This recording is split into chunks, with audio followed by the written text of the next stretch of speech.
Yes, welcome kids. In this class we will discuss about experiment number 1, that is verification of Ohm's law. So as you can see here, A is written here to study the dependence of potential difference across resistors on the current passing through it and determine its resistance. Also plot a graph between V and I. So materials required: ammeter, voltmeter, resistor, rheostat, plug key and connecting wires. And we have our circuit diagram here. As you can see, very important circuit diagram. Positive terminal of the battery is connected to the positive terminal of voltmeter. As you can see here, splits. So diversion comes. So you can see that voltmeter will be always connected in parallel. Again from negative terminal of this will be connected to the positive terminal of ammeter. Then again from negative terminal of ammeter it is connected to the rheostat and it is connected to the plug key. Then again to the negative terminal. Current flows from positive to negative. Okay. So as abbreviations written in the expand form, A means ammeter, R resistor, V voltmeter, B battery, K plug key, rheostat. Procedure is there. Keep the devices as shown in the circuit diagram.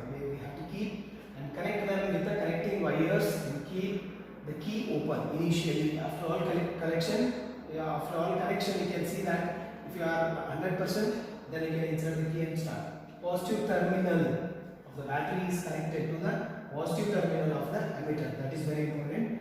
Once the circuit is connected, okay, insert the key and check the rheostat. Rheostat adjust. We have when we will adjust, during adjust, we can see that slider. When we will adjust that, see whether there is any deflection in needle, okay, of ammeter and voltmeter. If deflection is there, then it means your connection is good and it is working. Record your observation in the tabular column or observation table and calculate R. R is equal to V by I. Plot graph of voltmeter reading as well as ammeter reading.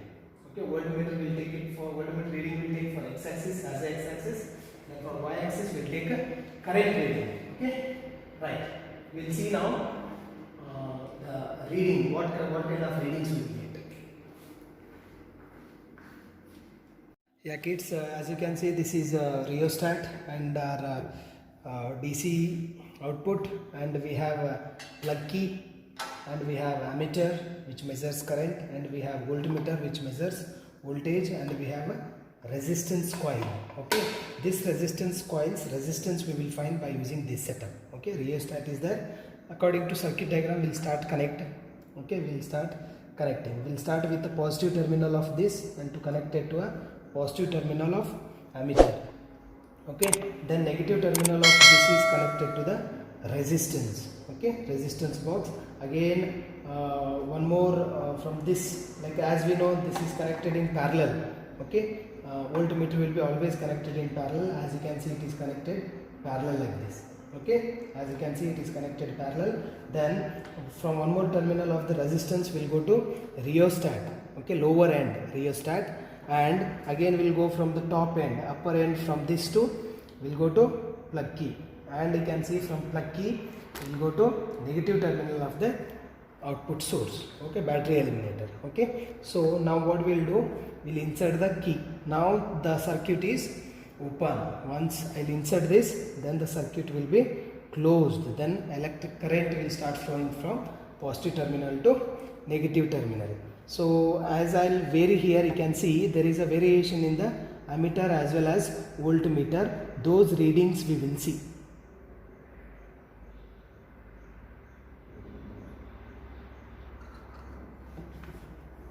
So before taking reading, you have to find the least count of ammeter as well as voltmeter.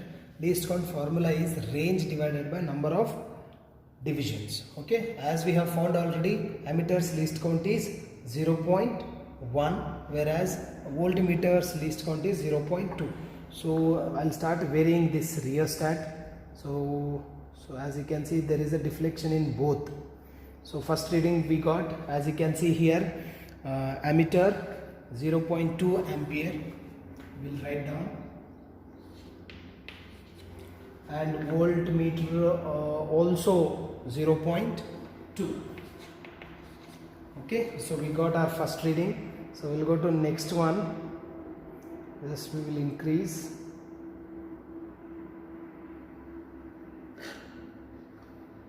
Okay, as you can see, Now it is 0. You can see that 0.4. Ammeter is 0.4,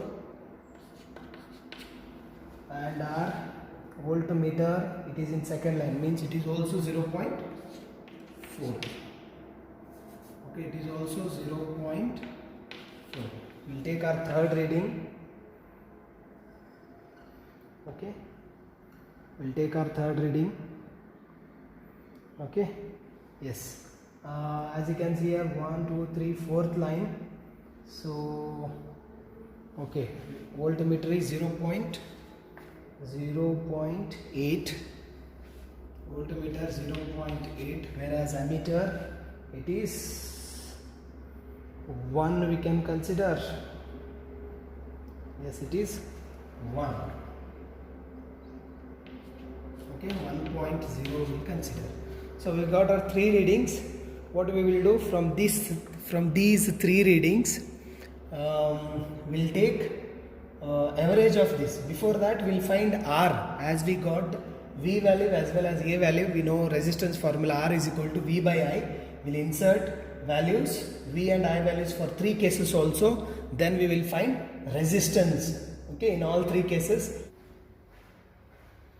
Okay, as we have here three readings, that is 0.2, 0.4, 0.8, 0.2, 0.4, 1.0. Okay, so by using our formula, we find R is equal to V by I. V value is 0.2. This is also 0.2, so we'll get 1. And again 0.4, 0.4, again we'll get 1. Okay, as we have three readings for voltmeter as well as ammeter, so 0.2 divided by 0.2 will get 1. 0.4 divided by 0.4 will get 1. Again 0.8 divided by 1 will get 0.8 we will get. Okay, so we'll find R1 plus R2 plus R3. Okay, so that is 1 plus 1 plus 0.8, okay, divided by 3. Okay, here 2.8 divided by 3. Okay, 2.8 divided by 3. So after dividing this, how much will you get? So we get 28 by 30. Okay, we can cancel 14s are 15s are, right? 15 divided by 14, it is 0.0. 15 9s are 135. Okay, we got 5 remaining, right? So 0.9 we got. 0.9 can be round off value, we can write as a 1 ohm. Okay. Now from this we can identify the resistance of this resistor is 0.9 or almost 1 ohm. So that you can see on this it is written. Okay. How to find least count? Least count, as I said, least count is equal to range divided by number of divisions. For ammeter, so range was 5, highest value 5 divided by total divisions were 50. 5 ones are 5 times 1 by 10 can be written as 0.1 ampere. Similarly, for voltmeter, it is least count is equal to 10, range was the highest, divided by 50, number of divisions were 50. So 1 by 5 will get 1 by 5 can be written as 0.2 volt.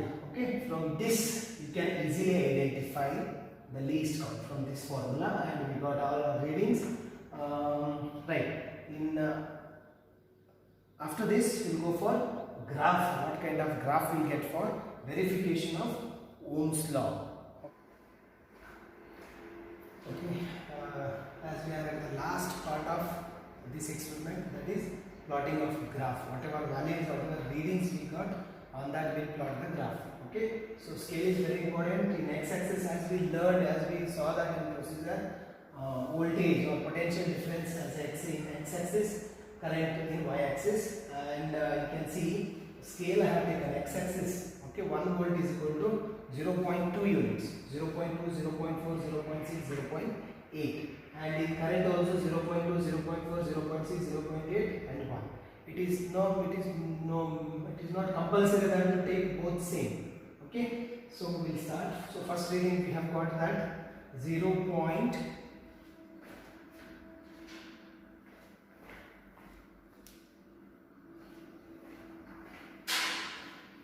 So 0.2 and voltage was 0.2 and current also was 0.2. And again next second reading was 0.4 and voltage was 0.4. This also 0.4, right? So when the third reading was the voltmeter 0.8, it was 1. So we will mark. Okay, we got 3 readings. Those all 3 points we will join. Okay, as you can see we got linear graph, straight line we got. If you want to find slope, okay, you can find resistance. We will take any 2 points and we will join. And we got that slope is equal to, okay, so that is I value is 0.4 and this is, so from this you can find that 0.4 divided by 0.4, that is 1 ohm. Okay, so R we got that is 1 ohm. Okay, thank you for watching. Thank you.